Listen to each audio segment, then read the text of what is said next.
Tsy nahita novinan'Andriamanitra fa ny zanaka zalahy tokany eo atratra ny raha. Izy ihany no nanambara azy, izy ihany no nanambara azy. Raina isarana izy to ny Tompon'Andriamanitra Israely, fa izy efa tonga namaky antsika nanavitra antsika amin'ny fahavalo.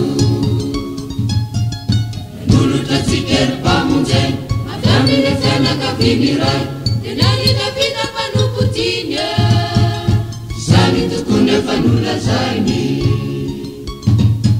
Tsy nisy nahita novinan'Andriamanitra fa ny zanaka zalahy tokany eo atratra ny raha. Izy ihany no nanambara azy, izy ihany no nanambara azy. Fa teniny nenty ny mpaminany ireo olo masiny fahagolo, nifotsiny anala amin'ny fahavalo hanafaka antsika mipankahala. No misy nandala ny razantsy dia ino tsarony ny fanekeny, fa teny nomeny any Abrahame hanafaka antsika amin'ny fahavalo.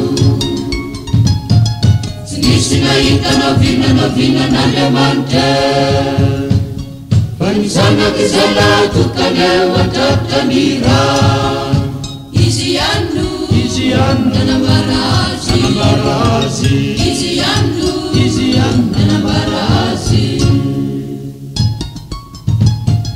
Fa nilona zavana nondolatra anatiny aizina mahafaty, fa nilona zavany diantsika nanampiadanana lavorary.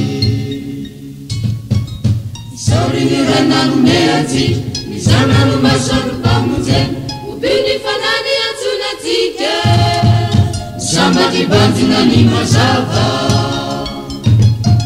Tsy nisy nahita novinan'Andriamanitra fa ny zanaka zalahy tokany eo atratra ny raha. Izy ihany no